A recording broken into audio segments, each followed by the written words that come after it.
여러분은 오늘도 잘 견디고 계십니까? 김명준의 뉴스파이터입니다. 집에 들어갈 때 우편함 속에 가득한 통지서들을 보면 발걸음이 갑자기 무거워지죠. 가스요금에 전기요금에 국민연금, 가끔씩 날아오는 과속 벌금 딱지, 주차 벌금 딱지 있을 때는 나도 모르게 곱지 않은 말이 나옵니다. 또 계절이 계절이다 보니까 지인들의 경조사 문자도 통지서처럼 느껴지기도 하죠. 그런데 그것도 모자라서요. 얼굴 한번 본 적 없는 시장과 군수가 자신들의 경조사 소식을 문자로 전하면서 노골적으로 계좌번호까지 보내온다면 여러분은 어떤 기분이 드실 것 같습니까? 오호, 네, 참으세요. 4월 21일 금요일 김명준의 뉴스파이터에서 잠시 뒤에 제가 대신 호통쳐 드리도록 하겠습니다.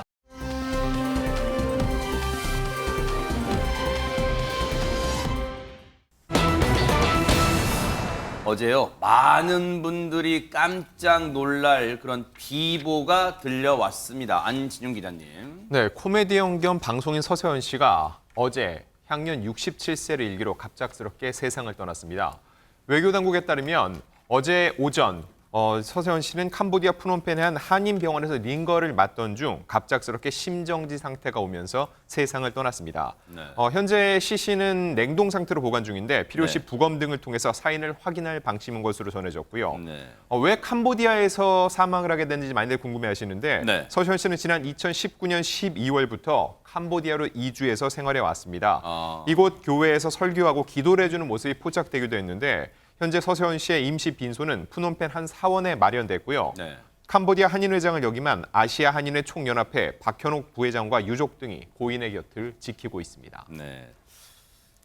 그래서 저희 제작진 아마 이제 시청자분들 중에는 야, 세상에 이런 일이 있어라고 이제 하시는 분 많으실 거예요. 오늘 저희 제작진이 지금 빈소를 지키고 계신 박현옥 전 한인 회장을 통해서 지금 어떤 상황인지 좀 들어봤습니다. 한번 같이 들어보시고 이어가 보도록 하겠습니다. 서세원 목사님이 당이 심해요. 당뇨 갱신하면서 제가 할 때는 시액을 마시다 당뇨 합병증으로 쇼크사로 돌아가신 것 같아요. 여기서 그렇게 의사들이 얘기했거든요. 의사가 없었어요. 간호사가 그날 새로 채용하려고 했던 간호사가 주사를 놨다고 그러더라고요. 그 병원 주인을 아는 후배죠. 이미 사망하셨어요. 제가 할 때. 국제 전화로 하다 보니까 조금은 이 전화감이요, 전화 음질이 조금은 좋지 않았음을 좀 시청자 여러분의 양해를 좀 바랄게요. 근데 이 문맥은 다 대부분 이해가 되셨을 거예요. 그렇게 이제 또 이해는 되셨을 텐데 전현평론 일단은 서세원 씨가 고 서세원 씨가 좀 지병이 있었던 것 같아요, 평소에. 그렇습니다. 지금 이 박현옥 씨의 통해서 근황을 들었는데 이분이 이제 서세원 씨가 친형 동생 못지않게 친했던 사이로 네. 알려져 있어요. 그런데 이 박현옥 씨가 전해진 근황에 따르면 서세원 씨가 당뇨가 굉장히 심했고 저혈당 증세로 밥을 제대로 못 먹어서 저렇게 말랐다 이렇게 설명을 했고요. 또 이 모습은 이제 생전에 목회 활동하던 모습인가 봐요. 그렇습니다. 그런데 이제 박현옥 씨가 보기에는 아마 당뇨가 심해서 후배가 운영하는 병원에 갔었는데 비타민 주사 같은 수액을 맞다가 당뇨 합병증으로 쇼크가 온 것 같다라고 의사가 설명했다라고 합니다. 물론 네. 이제 정확한 사망 경위는 이후에 또 밝혀질 가능성이 있고요. 네. 그런데 이제 병원에 갔을 때는 의사가 있는 상황은 아니었고 최근에 병원에 왔던 간호사, 채용 준비 단계였던 간호사가 서세원 씨에게 수액을 놔준 것으로 전해지고 있습니다. 네. 뭐 갑작스러운 죽음이기에 뭐 시청자분들도 많이 당황하시고 놀라셨을 텐데 가족분들의 마음은 어떨까 싶어요, 진짜. 그런데 그 황망한 마음이야 이루 말할 수 없겠죠. 그래서 관련 이야기를 좀 저희가 들어봤습니다. 같이 들어보시고 이어가 보도록 하겠습니다. 그 냉동실에 한국 영화실 같은 냉동실 있잖아요. 거기에 계시는 거죠. 서세원 목사님은 가족들이 화장을 원하지 해서는 안 된다 그러니까 한국으로 모시고 가서 한국에서 화장을 하든 매장을 하든 그러시죠. 다음 주에는 같이 다음 주 이날쯤이나 지금 현재 재혼하는 형부가 여기 옆에 계세요. 빈소에. 아버지가 돌아가신지 모르고 한국 가신 줄 알고 서재현 목사도 딸을 그렇게 애지중지하는지 걔 때문에 제일 걱정이에요. 네, 오늘 좀 들어오시겠죠. 그리고 조카는 낮 비행기로 올 거고요. 그런 얘기 없어요. 지금 이제 오늘 이 뉴스파이터 제작진과 박현옥 전 한인 회장이 통화한 시점이 오늘인데요. 지금 서동주 씨가 여러분 잘 아시는 서동주 씨가 현지로 가고 있어요. 비행기로 가고 있어서 저희가 서동주 씨랑 통화 연락은 취해봤습니다. 비행기 안에 아니라서 통화는 어려웠어요. 그래서 지금 박현옥 전 회장님의 얘기로는 서동주 씨가 아마 오늘 중 도착할 것 같다. 캄보디아 현지에 그런 얘기도 들려줬습니다. 일단은 장윤 변호사님, 네. 이 재혼한 아내분과의 슬하에도 이 자제분이 있나 봐요 지금. 그렇습니다. 지금 그 현지 상황이 좀 전해지고 있는데요. 아까 들으셨던 것처럼 이 현지 부회장이 시신이 이 지금 현지에 냉동 안치된 상황이고 빈소를 부인이 지키고 있는 상황이라고 전했고요. 현재 빈소에는 지인들의 발걸음이 지금도 이어지고 있다라고 합니다. 그리고 재혼한 부인이 현재 혼절해서 말도 못할 정도로 굉장히 낙담하고 힘들어하고 있는 상황이라는 소식이 전해졌는데 거기에 더해서 더 안타까운 소식이 바로 8살 딸 아이 이야기입니다. 이 네. 딸은 이 재혼해서 서세원 씨가 낳은 자녀인데요. 아직 아버지의 죽음을 정확히 알고 있지 못하다고 합니다. 그래서 이 딸에게는 아빠 지금 한국에 가 계시다 이렇게 설명을 해놓은 상황이라고 하는데요. 서세원 씨가 생전에 굉장히 애지중지했던 딸이기 때문에 이 가족들이 이 아빠의 죽음을 어떻게 전할지 지금부터 굉장히 걱정하고 고심이 크다고 합니다. 네. 뭐 늦은 나이에 얻은 아이만큼 뭐 진짜 애지중지는 했을 것 같아요. 하지금 평론가님. 서세원 씨가 그 누뚱이 딸을 정말 이뻐했다고 합니다.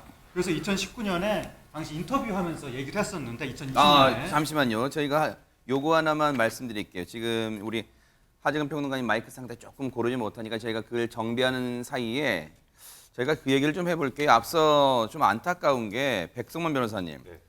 앞서 이제 우리 박현옥 전 한인 회장님이 그런 말씀을 해주셨는데 당시에 병원에 수액을 맞는 상황인데 링거를 맞는 상황인데도 의사가 없었다. 네. 간호사밖에 없었는데 특히 또 하필 간호사가 새로 채용하려고 했던 간호사가 주사를 수액을 링거를 놔줬다. 네. 아니 진짜 좀 남의 나라 상황이긴 하지만 너 이렇게 열악합니까 의료 상황이? 그러니까요. 그리고 저게 열악해서 그런 것인지 아니면 그게 크게 그러니까 중한 뭐 의료 대응이 아니었기 때문에 그런 것인지 제가 뭐 정확하게 아직은 판단하기 좀 어렵습니다만 그러다 보니까 일각에서 이게 혹여라도 의료사고 같은 것이 아니냐라는 얘기도 나오고 있는 것 같습니다. 근데 서세원 씨 같은 경우는 어쨌건 지금 뭐 당뇨 합병증으로 수액을 맞는 도중에 사망한 것 같다고 하지만 그 상황에서 바로 즉각 대응할 의사가 옆에 없었다라면 그건 역시 우리나라에서라면 굉장히 큰 문제가 더 됐을 것 같고요. 네. 그러다 보니까 지금 현재 일단 그 서세원 씨의 사망 원인은 지금 일단은 추정인 상황이고 네. 지금 뭐 시신이 냉동으로 안치되어 있는 상황인데 만약에 이제 사인을 정확하게 확인하기 위해서라면 부검할 가능성도 배제를 할 수는 없는 그런 상황이라 봐야 될 것 같습니다. 네. 앞서 뭐 이제 딸이 그 지금 재혼한 아내분과의 딸 얘기를 해봤습니다. 지금 8살이래요. 하지금 평 진짜 8살이면 진짜 늦은 나이에 서세원 씨가 가진 거예요. 얻은 서세원 거예요. 씨가 환갑 때 네. 딸을 가진 거예요. 그래서 그 정말 끔찍이 이뻐했다고 하고 늦둥이 딸이잖아요. 굉장히 예뻐했는데 관련해서 2020년에 인터뷰도 했었거든요. 그때 서세원 씨가 한 얘기가 이혼 후에 새 가정을 만난 건 운명이다. 환갑에 탄생한 이 딸아이가 내 삶의 전부다. 그렇게 얘기를 했었거든요. 그러면서 가장 힘들고 고된 인생의 기로에서 내게 빛을 안겨준 천사다. 나는 방송인으로 활동하면서 모든 걸 다 잃었지만 이 아이를 만난 것으로 충분히 보상을 받았다고 생각한다. 그렇게까지 이야기하면서 정말 예뻐했었는데 이번에 그만 이제 이런 사고가 난 것이고 네. 지금 지금 서세원 씨 부인도 혼절지경으로 말을 못할 지경이라고 하고 또 서세원 씨 딸한테는 아버지 돌아가셨다고 말을 못하고 있다고 합니다. 정말 안타까운 상황이 됐습니다. 그러니까 너무 안타까운 게 어떻게 이렇게 병원 의료 시설이 열악해도 이렇게 의사가 없고 새로 온 간호사가 링거 주사액을 놓고 너무 황당하잖아요. 그런데 안지윤 기자님 사실 우리가 잘 아는 것처럼 서세원 씨, 고 서세원 씨한테는 그 서정희 씨와 낳은 서동주 씨가 있잖아요. 네. 아까 얘기 잠깐 들어보니까 지금 서동주 씨가 캄보디아 현지로 가고 있나 봐요. 네, 맞습니다. 저도 어제부터 계속 연락을 취해봤는데 전화나 문자 메시지엔 답이 없었습니다. 아. 지금 현재는 캄보디아로 가고 있는 중이고 대신 서동주 씨의 소속사가 있습니다. 이쪽을 네. 통해서 내용을 좀 확인해 볼 수 있었는데요. 네. 일단 사망 사실을 접하고 굉장히 슬퍼하고 있고요. 한국에서의 장례 여부를 다른 유족들과 협의할 예정이라고 합니다. 이게 무슨 얘기냐면 이미 이혼을 한 상태죠, 서정희 씨랑은요. 네. 그런데 현재 캄보디아에서 재혼한 가정을 꾸리고 살고 있었기 때문에 서세원 씨의 유해를 한국으로 송환해서 장례를 치르는 절차를 독단적으로 결정할 수는 없다는 수 겁니다. 있겠네요. 그 부분을 다른 유족들과 얘기를 해본다고 했고요. 현장에 도착 후에도 캄보디아 현지 지금 한 사원의 빈소가 차려져 있는데 장례 참석 여부 역시 현지에서 결정될 것으로 예상됩니다. 예. 아마 이제 연락이 잘 안 되는 것으로 미루어 봐서 아마 서동주 씨는 모르긴 몰라도 지금 캄보디아로 가고 있는 것 같아요. 뭐 오늘 밤에 도착한다 뭐 이런 말도 있습니다. 그런데 하재근 평론가님 뭐 당연한 얘기겠습니다만은 서정희 씨도 이 얘기를 뭐 이미 접했을 거 아니겠습니까? 이제 언론 매체들이 서정희 씨한테 심경을 물어본 거죠. 그러니까 서정희 씨가 한 얘기가 가짜 뉴스 아니냐. 아. 왜냐하면 나도 사망설이 났었고 그랬죠. 과거에도 서세원 맞아요. 씨에 대해서 사망설이라든가 여러 가지 이야기가 나왔었기 때문에 그랬었죠, 네네. 이번에도 가짜 뉴스였으면 좋겠다. 그렇게 얘기하면서 서세원 씨가 잘 살기를 매일 새벽기도 해왔다. 아. 그렇게도 얘기했었는데 그만 안타깝게 이번에 가짜 뉴스가 아니었습니다. 네. 사실 시청자분들도 고 서세원 씨에 대해서 여러 가지 감정이 있으실 거예요. 근데 하물며 백성문 변호사님, 서정희 씨도 참 여러 가지 생각이 들 것 같아요. 맞습니다. 저는 서세원 씨가 했던 과거 인터뷰에서 이 말이 좀 기억에 많이 남네요. 아픈 상처가 있다고 해서 행복했던 시간과 기억들까지 모두 지워지는 것은 아니다. 그래서 지금 뭐 사실 서동주 씨도 바로 일단 지금 뭐 캄보디아로 좀 출발을 했고 서정희 씨 역시 아까 얘기했던 것처럼 매일 잘 살기를 그게 어떤 감정인지는 저희가 좀 정확하게 알기 어렵습니다만 그렇죠. 기도를 네. 해왔고 또 이런 비통한 소식에 대해서 가짜뉴스면 좋겠다라는 그런 입장을 밝혔다라는 게 그 모든 것을 대변하지 않나 싶고요. 사실 과거에 좀 불미스러운 일이 있었죠. 그래서 2015년에 서정희 씨하고 이혼을 하고 그 당시에 결혼 32년 만에 이혼을 하면서 당시 이스라엘 딸 동주 씨 또 아들이 있었고요. 그리고 2016년에 재혼해서 지금 23살 연하 이제 아내와 재혼을 했고 이스라엘 8살 딸이 있는 그런 상황입니다. 뭐 서세원 씨는 굉장히 최고의 스타였다가 또 굉장히 뭐 서세원 씨 표현으로 대중들에게 미운 털도 많이 박히고 이런 좀 굴곡진 삶을 살았습니다만 진짜 그 마지막까지도 가족들에 대한 생각이 많이 들지 않을까라는 또 이 가족들도 과거에 어떤 일이 있었건 간에 또 이 서세원 씨에 대한 과거에도 좋은 추억들 이런 네. 것들도 많은 생각을 할 수 있는 그런 상황이 아닐까 좀 안타깝습니다. 고 서세원 씨가 이제 재혼했잖아요. 그거 뭐 아마 여러분 뭐 이미 여러 경로로 접하셨으니까 아실 텐데 이후에 어떻게 살았을까요? 캄보디아에서 한번 들어보시고 이어가 보도록 하겠습니다. 몇십 년 됐죠, 대창우를. 이 교회에서 목회 활동을 하고 같이 했죠. 사업 진행은 방송국 공사를 하다가 중단됐는데 그게 코로나 때문에 그렇게 된 거죠. 생활은 굉장히 어려웠어요. 식사를 제대로 못 하셨어요. 방금 사람도 그렇고 돈이 없었어요, 돈이. 지금 얘기 들어보면 경제적으로도 그렇게 넉넉한 편은 아니었나 봐요, 전현 평론가님. 예, 한때 일각에서는 서세원 씨가 캄보디아에서 미디어 사업을 하거나 대형 부동산 사업을 한다 이런 내용이 알려진 바가 있는데요. 이 박현옥 씨의 말에 따르면 서세원 씨의 현지 생활이 굉장히 어려워서 돈도 없고 식사를 제대로 못할 정도로 좀 어려움이 있었다 이렇게 얘기가 나오고 있습니다. 네. 그리고 한때 뭐 재벌이다 돈 많이 벌어서 사업하고 있다 이런 소문도 돌았는데 그건 사실이 아니다 또 이렇게 밝히기도 했었는데요. 다만 이제 미디어 사업을 하려는 시도는 있었던 것으로 보입니다. 하지만 코로나19 상황 때문에 그것이 또 여의치 않았고 그럼에도 불구하고 또 현지에서 봉사활동을 좀 했는데 그런 부분은 좀 알아줬으면 좋겠다 이런 심경을 그 전 한인 회장이 전하기도 했습니다. 그랬군요. 근데 사실 하재근 평론가님, 물론 고 서세원 씨는 뭐 결혼 생활 뭐 그런 짓은 굴곡진 삶이 분명히 있습니다만 희극인으로서의 삶으로 보면 많이 그리워하는 후배들도 있을 거 아닙니까? 서세원 씨가 방송인으로서는 우리나라에서 가장 성공적인 방송인 중에 한 명이었었는데 네. 그러니까 1979년에 TBC 개그 콘테스트로 데뷔했거든요.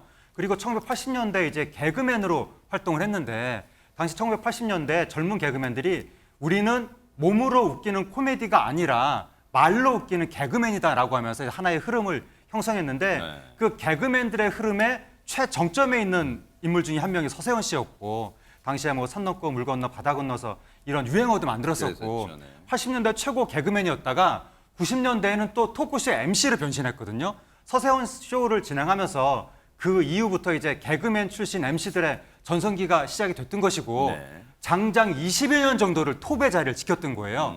그러면서 수많은 동료 후배들하고 같이 작업을 했었고 또 2021년에는 그 조폭마누라라는 영화를 제작하면서 영화 제작자로서도 성공을 했었기 때문에 지금 여러 지인들이 연예계에 있는데 일단 뭐 김준호 씨, 박준영 씨, 엄영수 씨 이런 동료 후배 개그맨들이 지금 안타까운 심경을 토로하고 있습니다. 현지에서 뭐 부검 절차도 예정돼 있다고 하니까 혹시라도 있을지 모를 뭔가 석연치 않은 그런 점이 없도록 그런 명명백백의 또 사인은 밝혀내야 될 것 같고요. 고 서세원 씨의 영면을 기원하도록 하겠습니다.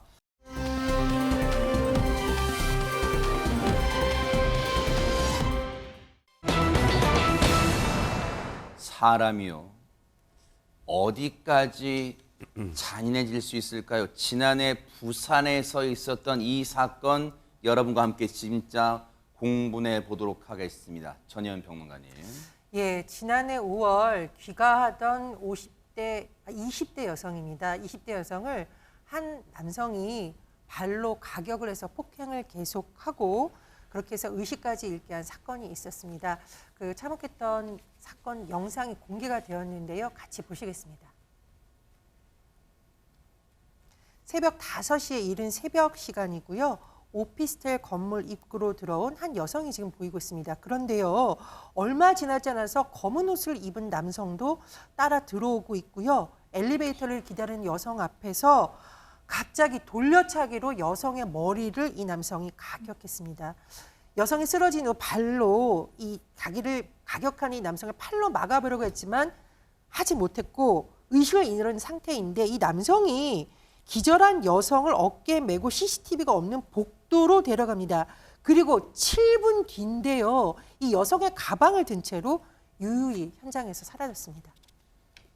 지금 저 영상을 보신 분들은 너무 지금 심장이 쿵쾅쿵쾅 뛰시니까 대체 무슨 일이 일어난 겁니까? 백성문 변호사님.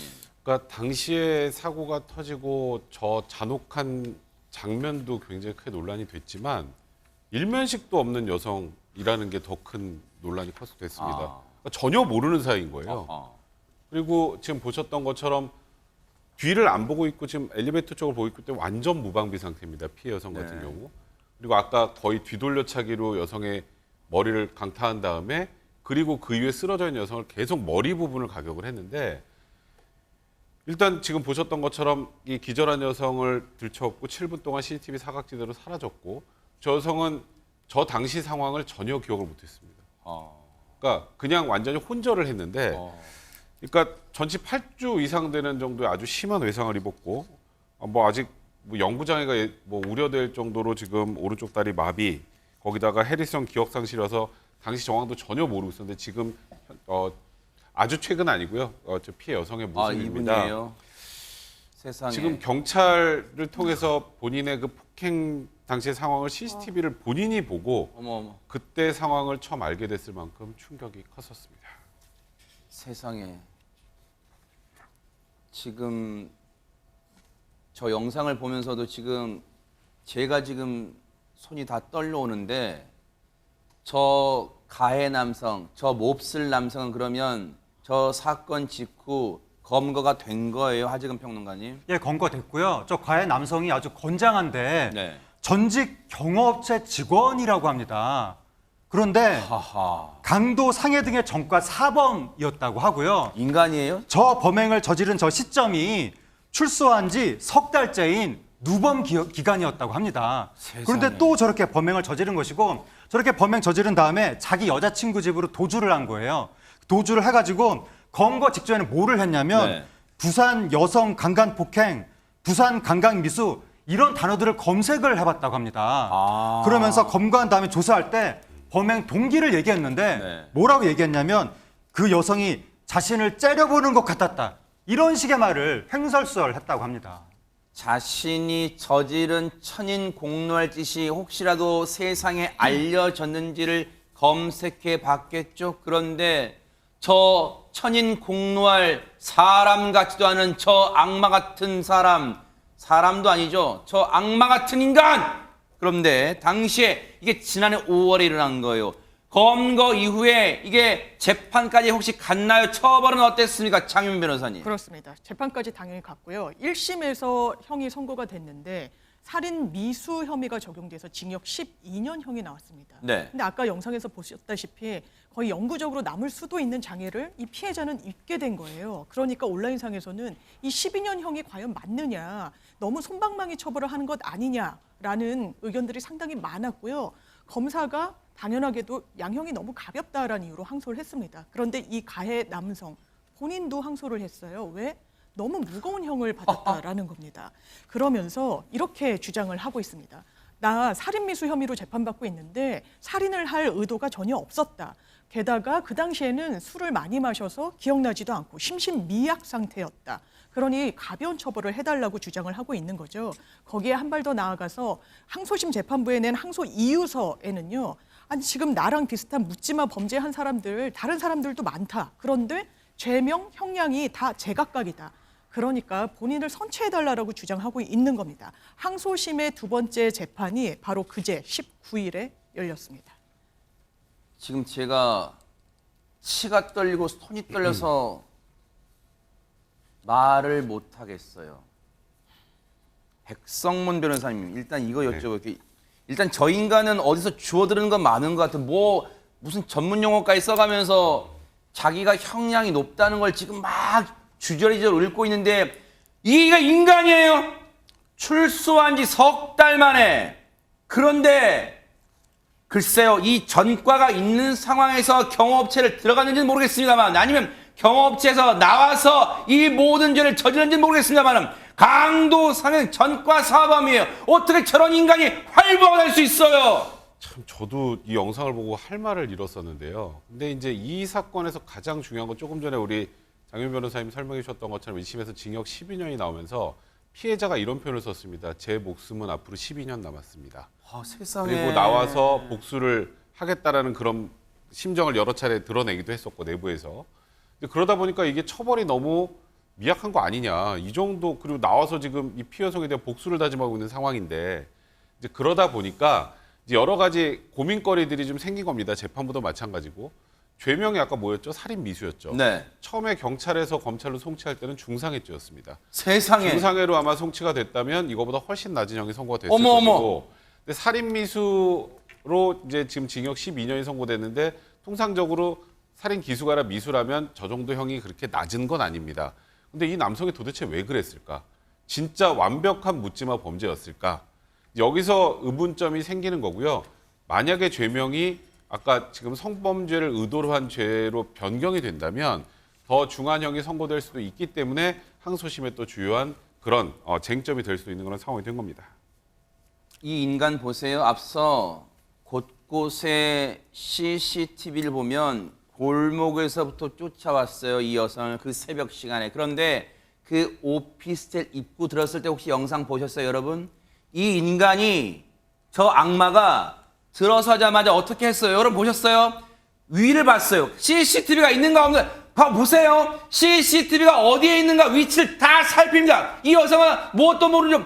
지나가죠? 이 인간 보세요. 어딜 봅니까? 위를 봅니다. 저렇게 위를 봐요. CCTV가 어디에 있는가 곳곳을 다 살폈어요. 그리고 저렇게 발책을 한 다음에 저 여성을 들쳐매고 CCTV가 없는 사각지대로 7분간 극악무도한 짓을 벌인 거예요.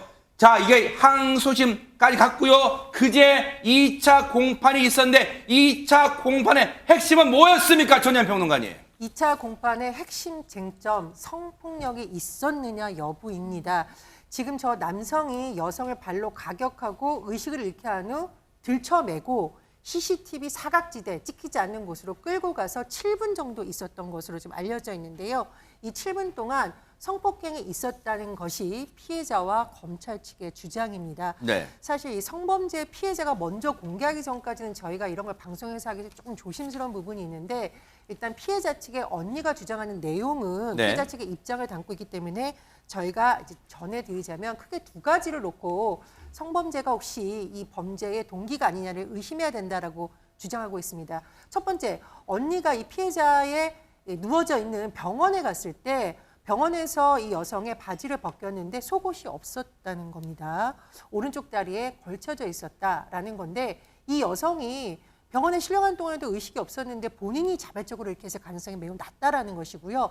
두 번째, 아까 하재근 평론가님이 전해주셨는데 이 남성이 나중에 휴대전화에서 부산 여성 강간 폭행, 부산 강간미수 이런 걸 검색을 했었잖아요. 아하, 그러네요. 이런 부분도 CCTV에서 어떤 성범죄가 있을 가능성과 무관하지 않다라는 것이 피해자와 검찰의 입장입니다. 그리고 사건 당시 그 사각지대였던 CCTV가 비추지 않았던 곳에는 곳곳에 뭔가 그 성폭행을 의심할 만한 정황이 있었다는 게 속속 드러나고 있어요. 그렇다면 여기서 핵심은 안진용 기자님, 이를 뒷받침할 만한 증거를 찾아야 될 것 같은데 어떻습니까? 네, 그래서 검찰은 피해자가 발견될 당시 속옷이 벗겨져 있었다는 것, 이것을 확인하기 위해서 DNA 감정이 필요하다고 요구를 했습니다. 그런데 지금 항소심이라고 말씀을 드렸죠. 네. 그럼 1심 때는 어떻게 진행됐는지 궁금하실 텐데요. 피해자 속옷 등에 대해서 DNA 감정을 진행을 했었습니다. 그런데 가해자의 DNA는 검출되지 않았던 것이었죠. 아하. 그래서 재판부는 다시 검찰이 재감정을 해야 할 필요성을 입증하라고 주문했습니다. 재감정 필요성 입증하라. 이 말은 백성무 변호사님, 네.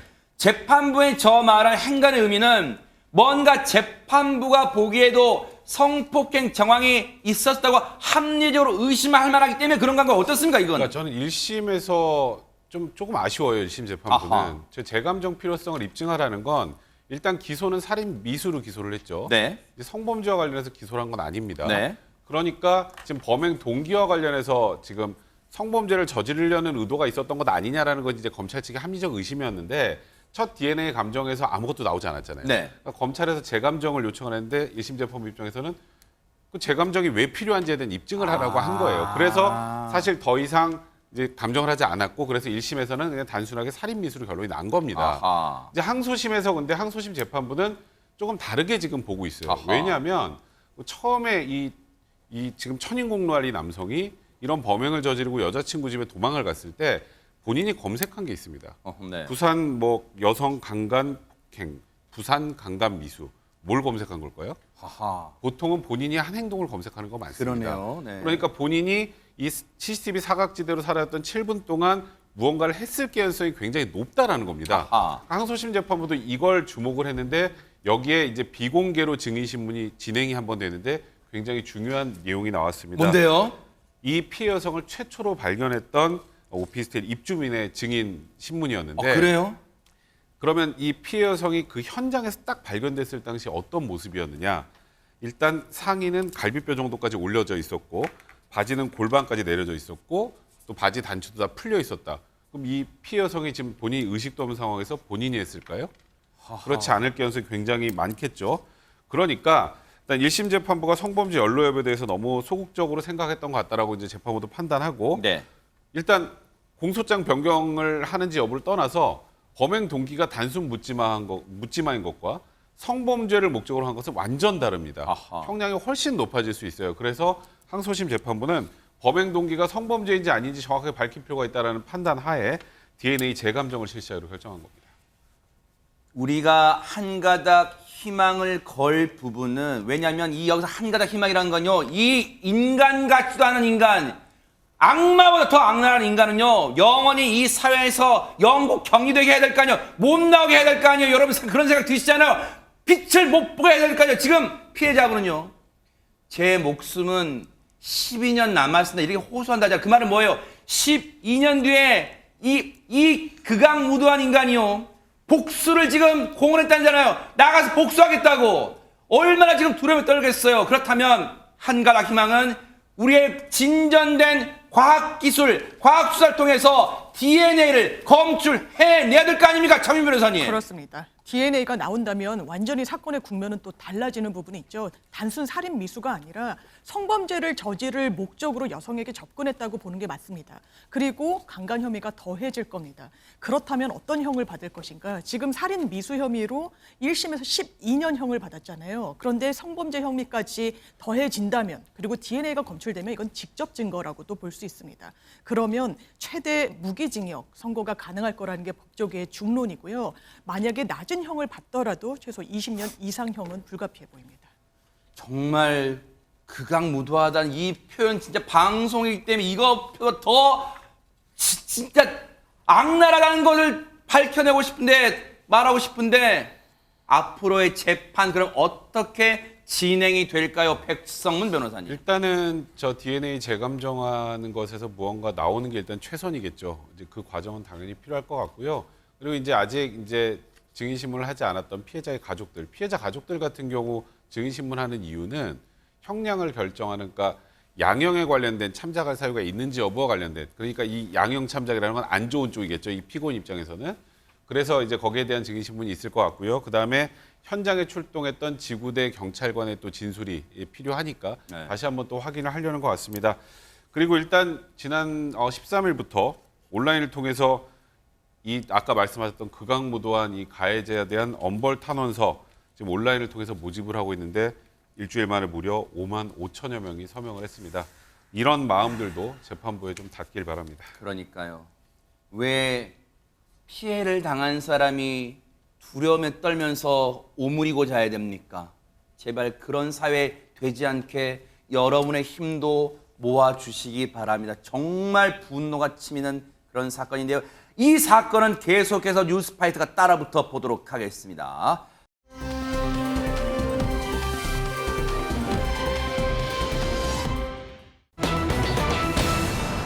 이게 바꿔볼게요.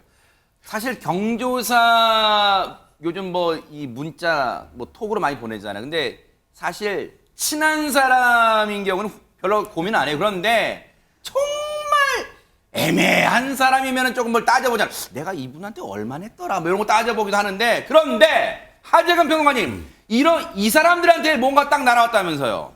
지자체장들한테 경조사 문자가 날아왔다는 거예요. 어허. 그런데 단순히 경조사 문자만 받아도 지금 불쾌할 판인데 네. 심지어 그 안에 계좌번호가 있었다는 겁니다. 어머. 그럼 이제 당연히 논란이 터지죠. 네. 어떤 일이 있었냐면 이상호 태백시장이 네. 작년 12월 달에 그 이 지역 주민들한테 다수의 그 이 모친상 부고 문자를 보냈는데 이게 실제 문자 내용이네요, 진짜. 그 네. 안에 계좌번호가 있었다는 겁니다. 어머머. 그리고 또 김성 장흥 군수가 지난달에 장남 결혼식을 앞두고 지역 주민이나 지인들한테 1,300여 명한테 청첩장을 보냈는데 이거 실제 청첩장 모습이에요? 그 안에도 계좌번호가 있었다고 해서 그래서 논란이 터졌습니다. 아니 근데 이게 저게 지인한테 보낸 거면 저희가 뉴스파이터 지금 다루지도 않아요. 그냥 무작위로 받으신 분이 많다는 거예요. 그럼 당연히 이게 논란이 불거졌었는데 뉴스파이터가 이거 다뤘었잖아요. 안진영 기자님, 이거 논란 불거졌을 때 두 지자체장이 어떤 입장 내셨어요? 일단 양측 다 사과는 했습니다. 태백 씨는요, 태백시 관계자를 통해서 입장이 나왔는데 당시 시장님이 경황이 없어서 비서실을 통해서 부고 메시지가 작성이 됐다는 겁니다. 본인이 네. 직접 보내지 않았다는 걸 강조한 거고요. 그리고 시장님께서 아무한테나 보내지 말고 메신저 친구 추가된 사람들에게만 전달하라고 했는데 네. 연락하지 않은 분께도 간 것 같다고 해명을 했습니다. 네. 하지만 역시 이 계좌번호가 적힌 거에 대해서는 명확히 해명이 안 되죠. 그래서 이유 여하를 막론하고 계좌번호까지 담긴 메시지를 받게 해서 송구하다고 사과를 했고요. 네. 김성 장은 군수 같은 경우는 언론 인터뷰를 통해서 본인이 직접 입장을 냈습니다. 청첩장은 휴대전화에 저장된 9천여 명 중 1,300명만 추려서 보낸 것이고 네. 특히 모바일 청첩장은 메신저로 직접 한 명씩 보냈다고 얘기를 했습니다. 그러면서 신중치 못한 행동이었다. 축의금 절대 하지 말라고 재차 사과 입장을 전했습니다. 아니 이게 시대 역행이잖아요. 물론 지자체장도 인간이기에, 그리고 뭐 뭐 집안의 경조사가 있을 수 있죠. 그런데 요즘의 분위기는 지자체장들은 경조사 일절 뭘 안 받겠다 이렇게 분위기인데 오히려 계좌 번호가 떡하니 이게 마치 답정너잖아요. 바쁘죠? 오기 어렵죠? 계좌번호 요거 있어요. 마치 그런 걸 느낌을 주잖아요. 근데 이게 웃고 지날 우풀리로 끝나는 게 아니라 국민 권익위까지 갔어요. 이 문제가 어떤 결론이 나오는지 한번 들어보시고 이어가 보도록 하겠습니다. 지방자치단체장이 해당 지자체로부터 보조금을 받고 있거나 계약 절차가 진행 중인 직무 관련자에게도 경조사를 통지한 사실이 확인되었습니다. 어머, 무작위로 보내다 보니까 직무에 관련된 사람한테도 보냈다는 거예요, 지금? 예, 그런데 자치단체장이 직무 관련자에게 이런 것을 보내는 게 왜 논란이 되냐 궁금하실 수가 있는데요. 시장 군수님이 속해 있는 시군은요, 이런 것이 있습니다. 인허가 문제, 예, 그리고 보조금 문제, 그리고 수의계약. 이렇다 보니 쉽게 말해서 업무와 연관된 사람으로부터 이런 것을 받지 말라라고 되어 있는 거죠. 그런데 국민위가 권익위에서 조사해 봤더니 이상호 TV시장은 무려 직무 관련자 200여 명에게 이런 부고 문자를 발송했다고 하고 김성 장흥 군수도 직무와 관련된 사람 무려 100명에게 청첩장을 발송한 것으로 드러났다고 합니다. 자, 이렇게 직무 관련자들에게 이런 것을 보낸 것도 문제이긴 한데 구체적으로 보면 태백시 같은 경우에는 5억 6천만 원의 보조금을 받고 결산 절차를 진행 중인 업체 대표. 그러니까 이거는 앞으로의 가능성이 아니라 이미 보조금이 지급됐던 업체에게 갔다라는 것이고요. 또 하나 김성 군수의 경우를 봤더니 장흥군으로부터 1,400만 원의 수의계약을 체결해서 공사 후 준공검사를 앞두고 있던 건설업체 대표에게도 이게 발생이 됐다는 겁니다. 그럼 주민들의 입장에서는 이게 더 논란이 될 수 있는 거고요. 네. 또 하나 논란이 되는 직업이 있습니다. 지금 이제 시장 군수실 가면 보통 이제 비서님들이 계시거든요. 이 비서가 왜 있냐? 공무를 잘하라고 있는 분들이죠. 공무를 해야 됩니다. 그런데 이 경조사 통지를 하는 대상자를 선정하거나 주소를 작성하거나 청첩장을 발송하는 업무를 사적인 업무를 이 공무를 해야 될 비서들에게 시킨 점도 지금 지적을 받고 있는 상황입니다. 아니 저런 시장 군수한테 이렇게 딱 경조사 관련 메시지든 그게 청첩장이든 저걸 받았는데 가만히 있을 직무 관련자가 그런 강심장 가진 직무 관련자가 이 땅에 몇이나 되겠어요, 백성원 변호사님. 뭐 아까 말씀하셨던 것처럼 이상호 태백시장이 부고 문자를 보낸 분 중에 5억 6천만 원을 보조금 받고 결산 절차를 진행 중인 업체 대표가 있다. 이분이 나는 좀 잘 모르니까 안 내야겠는데 이게 되겠습니까? 이게 그래서 하지 말라는 거예요, 이런 네. 거를. 근데 지금 문제는 네. 그래도 김성 장흥 군수는 좀 아뜨거를 하셨는지 일단 전 직무 관련자 105명을 포함해서 175명에게 받은 축의금 한 2,400만 원 정도는 돌려줬다고 합니다. 뭐 돌려줬다고 해서 이게 없었던 일이 되는 건 절대 아닙니다만. 네네. 근데 문제는 이제 이상호 태백시장 쪽의 대응인데요. 물론 지금 이게 수사 중이긴 하거든요. 이거 뭐 처벌될 수도 있는 사안이긴 합니다. 그래요, 네. 수사 중이기 때문에 우리는 금융거래 내역 제출할 수 없다 해서 지금 얼마를 누구에게 그렇게 많이 받았는지 자체를 현재는 알 수가 없는 상황입니다. 아니 그냥 우리가 합리적으로 그런 생각이 들잖아요. 시청자분들 아마 그러실 거예요. 왜 못 밝혀? 그냥 떳떳하면 그리고 돌려줄 마음 있고 그러면 밝힐 수 있잖아. 누구한테 받았는지 계좌 알려줬잖아요. 계좌에 그냥 쭉 공개할 수 있잖아요. 라고 할 텐데 일단은 그 제출을 거부하고 있어요. 그런데 장유미 변호사님 어쨌든 장흥 군수 같은 경우에는 전액을 다 돌려줬다면 본인 스스로 답을 낸 거잖아. 요거는 애초에 받지 말았어야 될 돈이다. 본인이 알고 있는 거 아니에요? 좀 문제가 된다는 걸 본인이 알고 있었던 것 같아요. 지금 법적으로 살펴보자면요. 선출직 공직자가 축의금 자체를 받는 것이 불법은 아닙니다. 다만 직무 관련된 사람에게 받는 건 완전히 얘기가 달라질 텐데요. 네. 직무 관련자나 직무 관련 공무원에게 경조사를 알리지 못하도록 하는 규정이 공무원 행동 강령에 들어가 있습니다. 다만 예외적으로 축의금이나 조의금은 5만 원을 상한으로 화환이나 조화는 10만 원까지 받을 수는 있긴 하지만요. 네. 공정한 직무 수행에 지장을 준다라고 평가할 수 있는 경우라면 단돈 1원도 받아서는 안 됩니다. 아마 해당 지자체 주민분들은 이런저런 생각이 많으실 건데 사실 백성문 변호사 이게 주민분들의 어떤 분노 그걸로만 끝날 사안이 아니라면서요, 이게. 그러니까 지금 일단은 시민단체나 또 국민들이 이제 고발을 해놓은 게 좀 있습니다. 예를 들어서 이상호 태백시장 같은 경우에는 아까 그냥 태백시에 살고 계시는 무작위로 민간인들에게도 일반인들에게도 지금 많이 뭐 문자가 갔다는 얘기가 있지 않습니까? 네. 그걸 어떻게 알았을까요? 그 전화번호 알게 된 거 혹시 이거 개인정보보호법 위반 아니야? 근데 이건 하나의 의문이고 네네. 그리고 조금 전에 장윤 변호 설명하셨던 것처럼 그 한도를 넘어서 축의금을 받거나 하게 되면 우리가 보통 과거에 김영란법이라고 했죠. 예. 네, 청탁금지법 위반의 소지가 있기 때문에 아. 지금 일단은 양자 모두 다 검찰에 고발된 상태고요. 네. 그래서 이제 수사가 좀 진행이 될 것 같습니다. 그러니까요. 애초 지자체장 분들이 왜 이런 생각을 그냥 일반인들도 생각할 수 있잖아요. 이건 좀 문제 되겠다. 왜 근데 애초 이런 생각을 못했을까 하는 답답함은 있는데요. 그 답답함을 넘어서 위법성이 있다면 반드시 법의 처벌 또 받아야 될 것 같다 이런 생각 해보는데 일단은 기다려 볼게, 지켜볼게 어떻게 흘러가는지.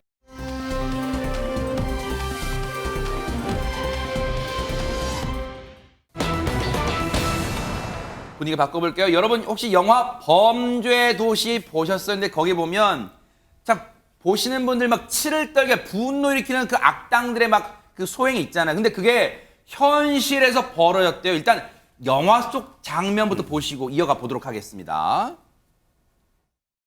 내 누군 줄 아니?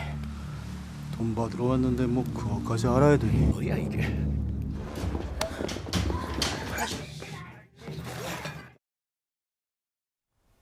저런 몸싸움을 얘기하는 건 아닐 텐데 대체 저 영화 속 어떤 내용이 현실에서 고스란히 드러났다는 걸까요? 안진영 기자님. 네, 자신이 운영하는 이 보도방의 도우미를 이용하라면서 서울 가리봉동 일대 노래방 업주들을 협박하고 폭행한 일당들이 있었는데요. 그 공분이 있는 현상 영상으로 준비했습니다. 한 노래방에 들어오는 3명의 남성의 모습이 보입니다. 네. 여성 업주와 이야기를 하다 물건을 집어 던지기도 합니다.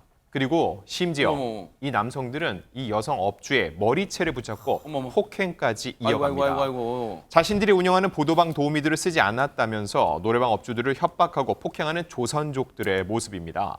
다른 업소의 도우미를 부르면 노래방 입구를 차로 막고 흉기를 든 협박 영상을 보내기도 했습니다. 세상에 흉기까지 등장했대요. 흉기로 협박까지 했대요. 그 장면까지 같이 이어서 보시고 이어가 보도록 하겠습니다. 잔대가리 닦고 쓰지 말라. 정말 제발 부탁인데 잔대가리 쓰지 말라. 오싹합니다. 정말 영화에서는 그 쓰는 말이 과장인 줄 알았더니 진짜 저런 말을 쓰고 있어요. 그런데 대체 저 사람들 어떤 사람들이에요? 안진영 기자님. 네, 두목격인 40대 남성은 지난 2012년에 귀화를 했습니다. 이 조선족 폭력 조직 가담 전력이 있고 파악된 전과만 10범이 넘습니다. 이 남성 과거 보도방을 운영하면서 알고 지냈던 이들과 함께 가리봉동 상권을 장악해보자라고 의기투합했고요. 일부 주직원은 중국 옌벤에서 건너오기도 한 것으로 조사됐습니다. 네. 이들은 지난 2021년 11월 협회를 결성했고요. 이렇게 자신의 보도방을 이용하지 않는 노래방 업주들을 괴롭혔습니다. 업주와 직원들을 폭행하거나 흉기로 협박을 했고요. 차량으로 노래방 입구를 막거나 심지어 해당 노래방이 술 판매와 도우미 영업을 한다고 신고를 했습니다. 또한 조직의 말을 따르지 않는다며 여성 도우미를 때리고 감금하기도 했는데 최근에는 가리봉동 일대를 넘어서 서울 관악구 신림동까지 그 세를 넓힌 것으로 확인됐습니다. 정말 우리 사회를 좀먹는 사회 악들이에요, 진짜. 너무나 분노가 치밀어요, 진짜. 남의 등 쳐먹고 사는 저 인간들. 자, 검거돼야 되잖아요. 영화에서도 일망타진 되잖아요. 실제도 검거됐을까요? 영상 보시고 이어가 보도록 하겠습니다. 영상을 하고 또 가져온 거예요? 여기 차량에 예. 보관하고 있는 40미터 한정 예. 저희가 압수합니다.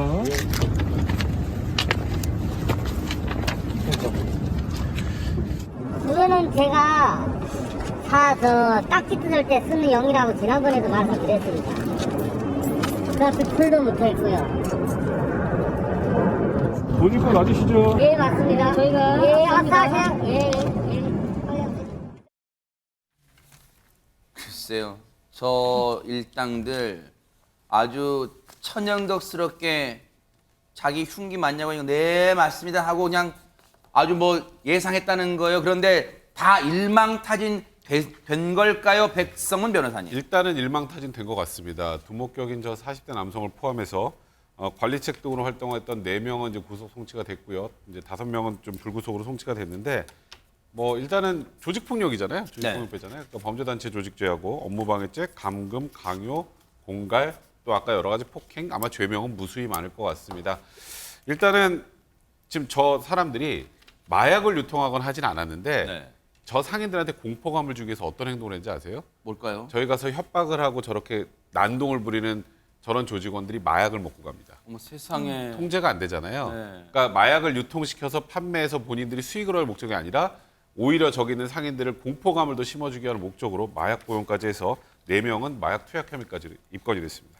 정말 얼마나 상인분들은 공포에 떨었을까요, 세상에. 아마 저곳을 떠나고 싶어도 생계 때문에 떠나지 못한 분도 많으실 거 아니에요. 예, 상인분들 마음고생이 정말 심하셨을 겁니다. 아까 영상 보시면 심지어 막 머리채를 잡기도 하고 협박을 하기도 하는데 아마 신고를 하려고 해도 보복이 좀 두려워하는 분들도 있었을 겁니다.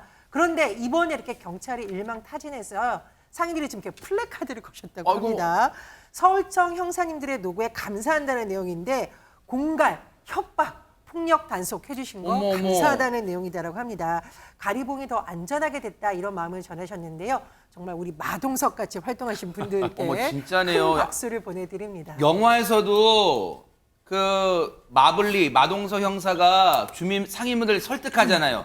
여러분들이 제보를 해주시라고. 그러니까 상인분들이 힘을 합치니까 정말 딱 검거되잖아요. 진짜 그 장면처럼 현실에서도 상인분들이 아마 용기 많이 내셨을 거예요. 그리고 또 저렇게 감사의 현수막도 걸려주셨으니 정말 우리 대한민국 경찰분들 믿고 앞으로도 안전하게 영업활동 하시기를 또 기대를 해보도록 하겠습니다. 저런 사회 좀먹는 악들은 계속해서 잡아드려야 됩니다.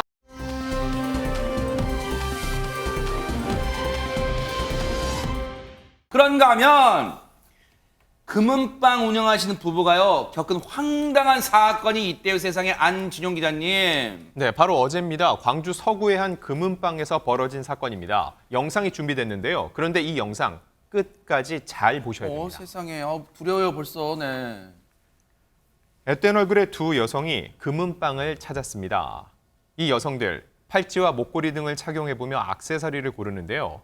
그리고 잠시 뒤 저렇게 금은방을 찾은 또 한 명의 남성이 있습니다. 네. 금은방을 둘러보더니 이내 팔찌를 사겠다며 이것저것 만져보며 쇼핑을 이어갑니다. 네. 그러다 금은방 주인이 잠시 시선을 돌리는 찰나 이 남성 마치 이때를 기다렸다는 것처럼 팔찌를 낀 상태로 저렇게 금은방 밖을 뛰쳐나갑니다. 하하. 당연히 주인 부부는 그 뒤를 쫓아나갔죠. 네. 자, 여기까지 많이 본 그림입니다. 네. 그런데 지금부터 집중하셔야 됩니다. 이제 가게에 두 여성만 남겨져 있죠. 네. 이 두 여성 귀금속들을 챙기더니 빠른 속도로 가게를 빠져나갑니다. 어머머 세상에. 아니 무슨 성동격서도 아니고 이쪽에서 막 하니까 저쪽에서 뭐가 일어나고 지금 이게 무슨 짓이에요. 근데 저 사람들 혹시 우리가 생각하는 그 불길한 예감 전현평론가님 셋이 다 짠 건가요? 그렇습니다. 특히 이것을 증명할 만한 CCTV도 있는데요. 같이 한번 보시겠습니다. 지금 보시는 영상은요. 범행이 일어나기 전에 금은방의 외부 CCTV에 찍힌 영상입니다. 아하. 영상을 보면 조금 전 금은방에서 팔찌를 차고 날아난 남성도 보이고 저 뒤에 있네요. 그렇습니다. 와 있던 여성들도 보이는데 어허. 대화를 나누는 모습이 이 외부 CCTV에 고스란히 찍혀 있는 상황입니다. 야, 이게 어처구니가 없으면서도 소름이 쫙 끼쳐요. 이걸 치밀하게 준비했다는 거 아니요. 딱 봐도 젊게 생겼고 머리에 피도 안 마른 저 사람들이 그런데 한 통속이었어요. 그런데 당시에 피해를 보신 금은방 주인분 얼마나 분노가 치밀고 황당할까요? 얘기 들어보시고 이어가 보도록 하겠습니다. 어제 들어왔을 때 좀 어딘가 모르게 같은 패거리 같았는데 이 느낌이 좀 안 좋아서 어저께 남자 사장님 저 밖에 계셨는데도 제가 불러왔거든요. 날씨가 덥다 그래서 에어컨을 틀어줬는데도 불구하고 문을 한 3번 정도는 우리 남자 사장님께서 문을 닫아놓으면 열고 문을 닫아놓으면 열고 자꾸 한 3번을 그러더라고요. 그리고 이게 남자 사장님이 맨발로 이렇게 달려갔거든요. 그러니까 젊은 애들이다 보니까 도저히 따라갈 수 없어서 그래도 끝까지 제도 이제 용기를 내서 이렇게 달려갔대요. 내 재산을 지켜야 되겠다. 그걸로 죽기 살기로 하고 또 뒤쫓아갔대요. 지금 금은방 주인분이 죽기 살기로 뒤쫓아가 봤지만 지금 말씀 들으신 것처럼 상대방은 팔팔한 기운 넘치는 젊은 사람들, 그리고 주인분은 약간은 상대적으로 지금 체력이 달릴 수도 있는 분. 혹시 쫓아는 갔지만 못 잡은 거 아니에요? 혹시 장윤 변호사님? 일단 이 남성은 잡았습니다. 어머. 멀리 도망을 못 갔거든요. 허허. 인근 건물에 화장실에 숨어 있었어요. 네. 그래서 경찰이 이 훔쳐갔던 귀금품의 일부를 회수를 했는데요. 나머지 귀금속은 아까 앳된 얼굴의 여성 청소년 2명이 현재 가져간 것으로 보이는 상황인데 네. 이 절도범 잡고 봤더니 중학생이었다고 합니다. 형사처벌을 받지 않는 만 14세 미만의 촉법 소년이었는데요. 어제자로 광주 서부경찰서 절도 혐의로 이 13살 중학생 불구속 입건했고요.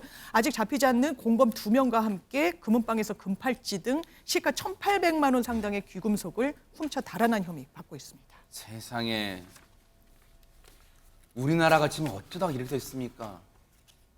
애들이 뭡니까 이게 진짜.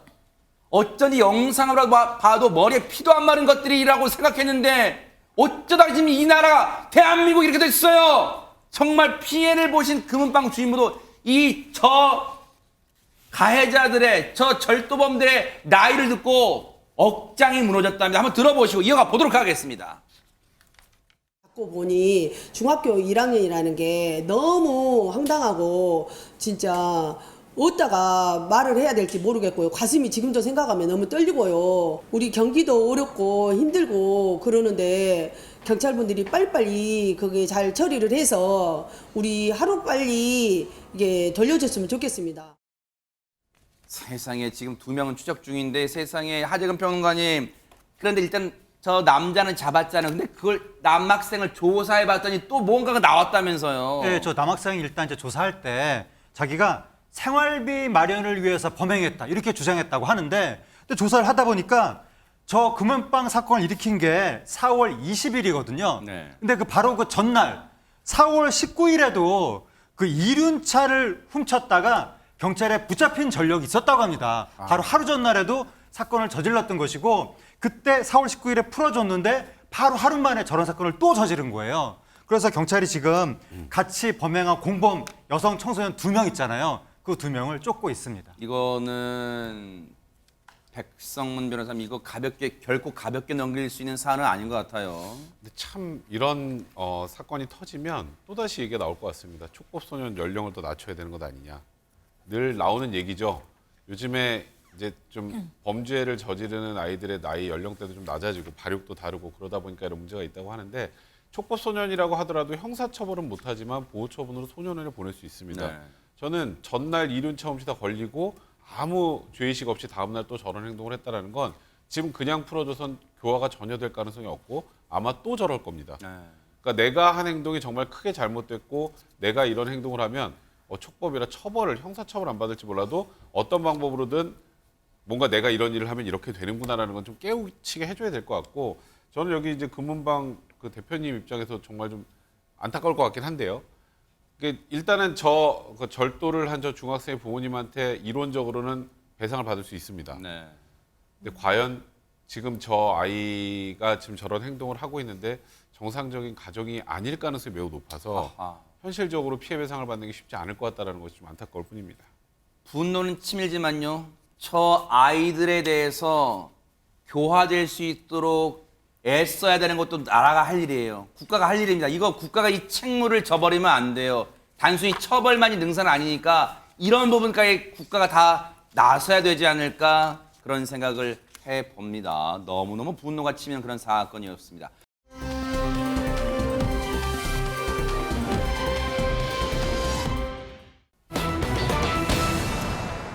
야, 진짜 오랜만에 좀 분위기 바꿔볼게요.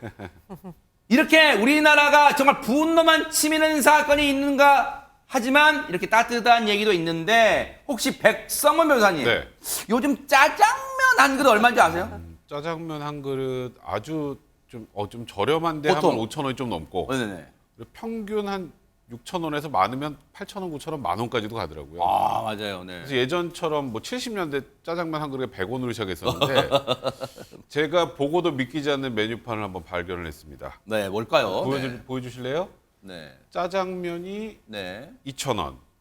네, 저기 나오네요. 네, 메뉴판 보여드릴게요. 네. 네네. 짬뽕이 3,000원. 가만 보면 탕수육이 5,000원입니다. 그럼 짜장면 한 그릇, 짬뽕 한 그릇, 탕수육 한 그릇 세 개를 다 시키면 10,000원이네요. 저는 그래서 딱 보자마자 네. 한 90년대, 80년대 후반, 90년대 초 그때도 저거보다 비싸지 않았을까라는 생각이 드는데 네. 그때 아닐까라고 생각했는데 저게 현재 메뉴판입니다. 아. 울산 동구의 어머머. 한 중국집 메뉴판입니다. 이렇게 보니까 눈에 확 들어오네요. 네. 짜장면 2,000원, 짬뽕 3,000원. 탕수육 5,000원. 네. 합이 10,000원입니다. 요거 혹시 저 아래 눈꽃만큼 1991년도 가격 그런 거 아니에요? 그런 메뉴판 쓴 거 아니에요? 전현평론가님 이거 혹시 아니면 저 가격표 앞에 일자가 다 빠진 거 아니에요? 짜장면 12,000원, 짬뽕 13,000원 일자 다 빠진 거 아니에요? 아유, 그런 의심할 만 하시겠지만 아닙니다. 저거 오늘 찍은 사진이라고 어머. 해요. 그런데 저 메뉴판 보고 많은 분들이 어머 하실 겁니다. 네. 짜장면 2,000원. 이게 이 가게가 개업했을 때 가격이에요. 설마요? 이 가게가 2012년에 개업했는데 어머. 당시의 가격이 짜장면 2,000원, 짬뽕 3,000원. 이거 지금 12년째 유지해 오는 거고. 설마요? 그래서 제가 봤더니 탕수육은 오르긴 올랐네요. 4,000원이었는데 무려 5,000원. 무려 5,000원. 그런데 요즘같이 고물가 시대에 10,000원 들고 짜장면, 짬뽕, 탕수육 다 먹을 수 어머, 있다는 건 정말 진짜. 대단합니다. 그래서인지 고객들 대다수가 저기 와서는 오히려 주인분들에게 이 가격이 맞아요? 이렇게 묻는다는 거예요. 네. 저 울산 중국집 사장님이 서은하 씨의 말을 들어보면 네. 손님들이 막 놀라면서 심지어 걱정도 해준다고 합니다.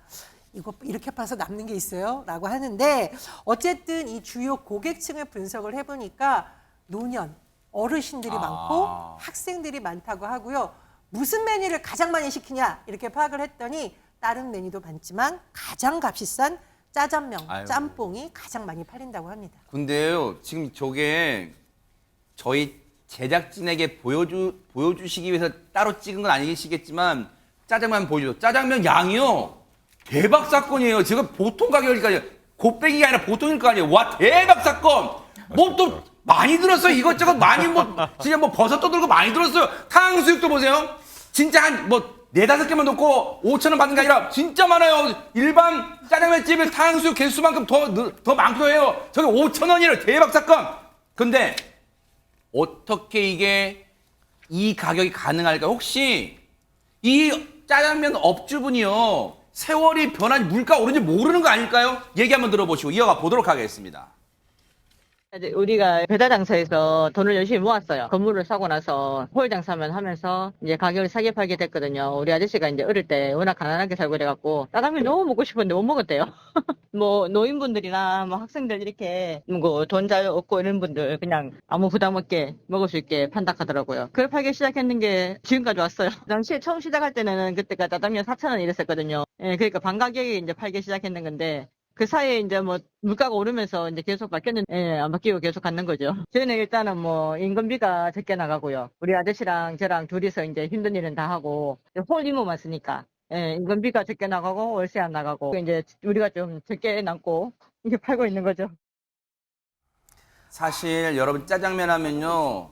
아마 시청자분들 짜장면을 얽힌 추억 많으실 거예요. 그리고 이 노래 안 나올 수 없어요. 어머님은 짜장면이 싫다고 하셨어. 왜? 짜장면 먹고 싶어도 어머니가 아들 녀석 주려고 당신은 배를 곤 그런 음식이에요. 그런데 당시에 개업 당시에도 하정은 평론가 다른 집은 4,000원이에요. 이걸 절반 딱 친 거예요. 네, 그때부터 싸게 팔았다는 건데. 와. 그러니까 저분이 최재봉, 서운아 이제 부부 사장님인데 아. 그 최재봉 사장님이 어렸을 때 굉장히 가난했다고 합니다. 아하. 초가집에서 살았다고 합니다. 세상에. 탈남매 막내였었는데 네. 이게 음식을 제대로 사 먹지 못하니까 한때는 너무 배가 고파서 나무 껍질을 먹은 적도 있다고 합니다. 아이고. 그 정도로 배가 가난하다 보니까 중국집 짜장면은 먹을 수가 없었고 굉장히 막 로망이었었던 거죠, 짜장면이. 네. 그래서 나이 먹은 이후에 나처럼 가난한 사람들도 얼마든지 짜장면을 먹을 수 있도록 저렴하게 공급해야 되겠다라고 마음 먹으시고 가게를 열면서 다짐을 딱 했다고 합니다. 약간의 여윳돈이라든가 먹을 음식, 살집만 있다면 절대로 욕심 부리지 않겠다라고 네. 다짐을 하셨고 그 다짐을 지키고 계시다고 하는데 그래도 이렇게 음식값을 낮춘 상태에서 유지를 하려면 임대료 부담이 있으면 안 되거든요. 진짜 그러네요. 저분들이 건물 주님인 거예요. 와, 대박 사건! 그러니까 저분들이 조물주 위에 건물주. 네. 배달 장사를 12년 동안 열심히 해서 돈을 모아가지고 건물을 사서 임대료 부담 없이 저렴한 가격으로 세상에. 음식을 팔고 계신다고 하는 거고 그다음에 또 인건비가 많이 나가면 이게 또 가격 내리기가 어렵잖아요. 네. 사장님 부부가 동시 같이 일하면서 어머. 일하는 직원분을 한 명만 써서 네. 그렇게 음식 가격을 유지한다고 합니다. 아니 근데 음식 가격이야 유지할 수 있겠지만 솔직히 저처럼 또 의심 많은 시청자분도 그러실 거 아니에요. 저러면 저 식재료 뭐 중국산 같은 뭐 수입사 다 하겠지. 장윤민 변호사님. 그렇지 않습니다. 일단은요, 네. 양파, 대파, 당근 다 국산 야채를 쓴다고 하고요. 진짜요? 근데 놀라운 건 오징어, 홍합, 새우 같은 해물까지도 대부분 식재료를 국내산을 사용한다는 진짜 우리 바다에서 난 거라고요? 네. 어머. 그렇다면 고춧가루 정도는 그래, 맞아. 고춧가루, 그래. 고춧가루 중국산. 쓰겠지 오케이, 네. 할 수 있는데요. 네. 고춧가루도 심지어 경북 의성에서 직접 공수해 와서 어머, 사용을 어머. 한다고 합니다. 꽃게 정도는 이제 수입산을 쓴다고 아하, 하는데요. 솔직하시네요, 진짜네. 일단 수입산 오징어는 식감이 좋지 않다라는 게 어머, 이 어머. 식당의 안주인분 이야기고요. 남편이 내가 못 먹는 식재료로 만든 그런 음식은 손님들에게도 내지 어머, 어머, 세상에. 않겠다라고 하면서 이런 주방장 일을 보고 있는 남편분의 고집으로 좋은 식자재를 고집하고 있다라고 합니다. 아니 진짜 이런 천사표가 요즘 어디 있어 이런 노래를 안 부를 수가 없어요. 그런데 흔히 그런 말 하잖아요. 아유 땅 파서 장사하는 것도 아니고 막 그런 말씀 하시잖아요. 장사하시는 분들은 세상에 어떻게 이렇게 손해를 감수하실까 그런 생각도 들잖아요. 얘기 들어보시고 이어가 보도록 하겠습니다.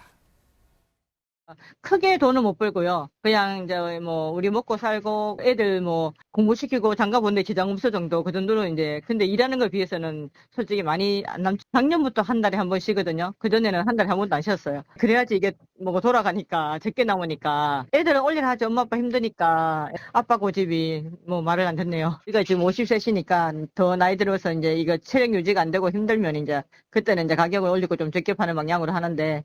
아직까지는 이제 힘 닿는 데까지는 열심히 팔아보겠대요. 처음 오시는 분들은 진짜 많이 놀라고 이 가격이 맞아요. 계산하면서도 묻고 뭐 남는 거 있어요. 이렇게 묻는 분들도 많고 그렇죠. 그러니까요. 이 진짜 손님분들 중에 저같이 의심 많은 사람 분들 많으신가 봐요.